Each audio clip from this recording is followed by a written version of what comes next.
You guys, the UAW, you saved the automobile industry back in 2008 and before. Made a lot of sacrifices, gave up a lot, and the companies were in trouble. But now they're doing incredibly well. And guess what? You should be doing incredibly well too. President Joe Biden is joining the picket line, and he's credited with being the only sitting president to ever do so. Built the middle class. You deserve what you've earned, and you've earned a hell of a lot more than you're getting paid now. But does this historic stand with the United Auto Workers mean that the auto union is fully on the president's side and he's fully on theirs? Well, the answer may be more complicated than you'd expect. Workers at the big three American auto companies, Ford, Stellantis, and GM, are on strike in hopes of achieving a 40% wage hike over 4 years, reinstitution of benefits lost during the Great Recession, and better job security as the auto industry increasingly transitions into electric vehicles.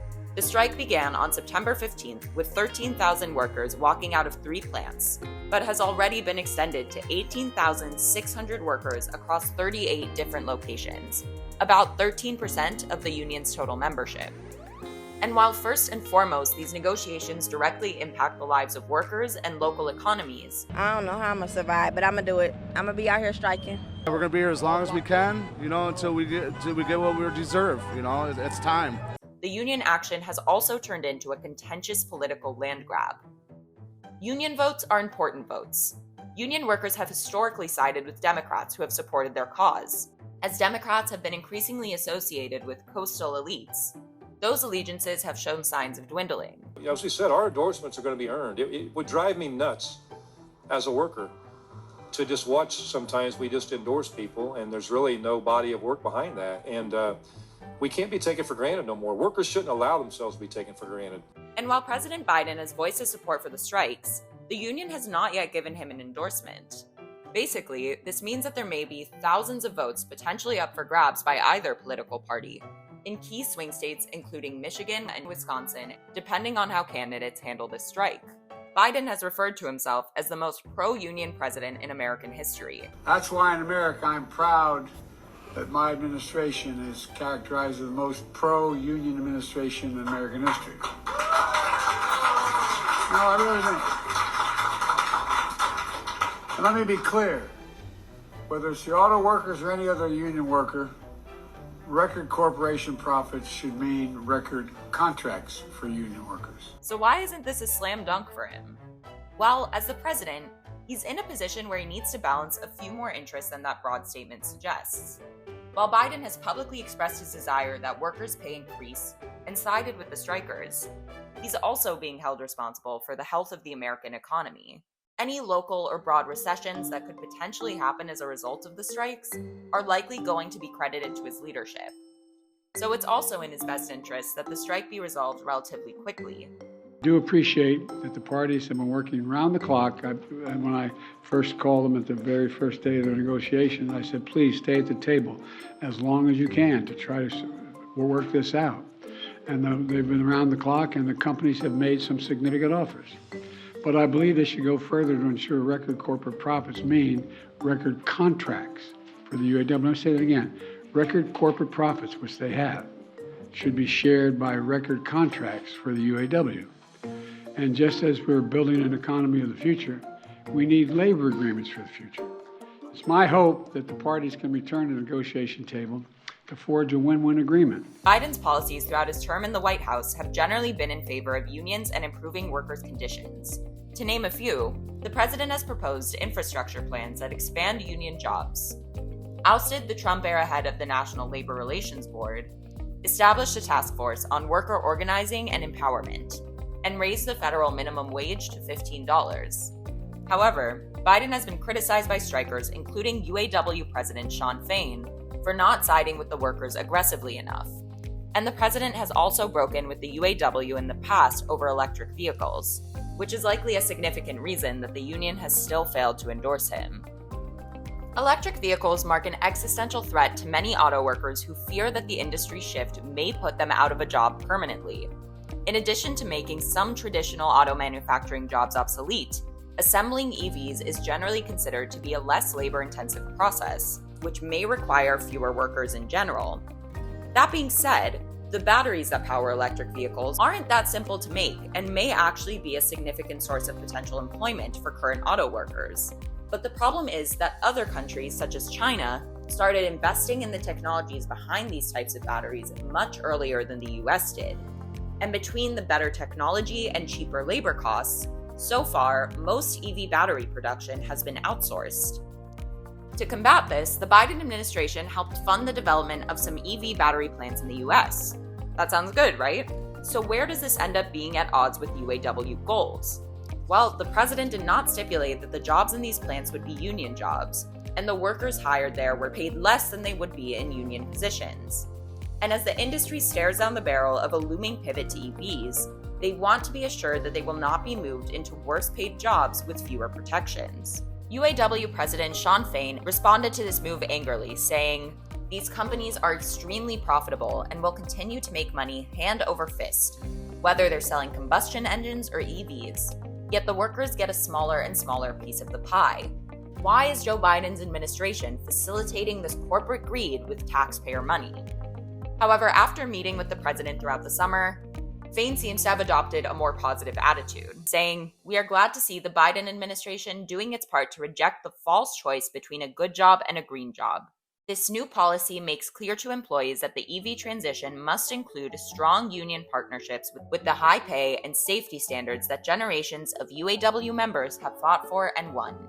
The UAW looks forward to continue working with the Biden administration to ensure a just transition for the auto workers in this country. On the GM website, they said their profits are going toward, their billions of dollars of profits going towards EVs and reinventing themselves. How do you respond to that? Yeah, you know what? That may be where part of their profit is, but you know what? The sad reality is they're leaving our workers behind in this transition to EV. And then on top of that, we're funding it. Our taxpayer dollars are funding this transition to the EV. So they're taking the profits generated by our members' work. They're leaving us out of the equation for the future work. And then on top of that, they're taking our tax dollars. It's a lose-lose all the way around for working class people. And again, the billionaire class continues to walk away with the loot. So people like Elon Musk can build another rocket ship and shoot herself to the damn moon. Those days got to end. Still, when the UAW president invited Biden down to join the picket lines, we invite and encourage everyone who supports our cause to join us on the picket line, from our friends and families all the way up to the President of the United States. he didn't refuse. But Biden's not the only one going to Michigan in hopes of winning over strikers. 2024 Republican presidential candidate Donald Trump is once again skipping Wednesday night's Republican presidential debate. During the last debate, he participated in an exclusive interview with Tucker Carlson, but this time he'll be holding a rally with UAW union members. This is a pretty major curveball. The Republican Party is not typically known for aligning with unions. Even now, candidates including Nikki Haley and Tim Scott have openly laid out their very anti-union beliefs. Reagan gave us a great example when federal employees decided they were going to strike. He said, "You strike, you're fired." Simple concept to me. To the extent that we could use that once again, absolutely. Even now, Trump himself has a pretty rough track record when it comes to unions. For example, during his presidency, several rulings that helped form and protect unions were overturned, and employees were not held responsible for labor violations by their subcontractors. When the UAW went on strike while he was in office, Trump did not address it.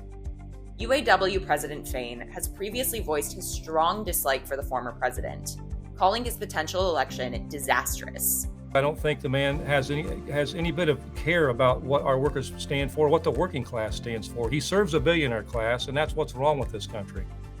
It's not an endorsement for anyone. It's just a flat out how I view the former president. And Trump's visit might be seen less as support for the union in general and more of an effort to win over voters from union leadership.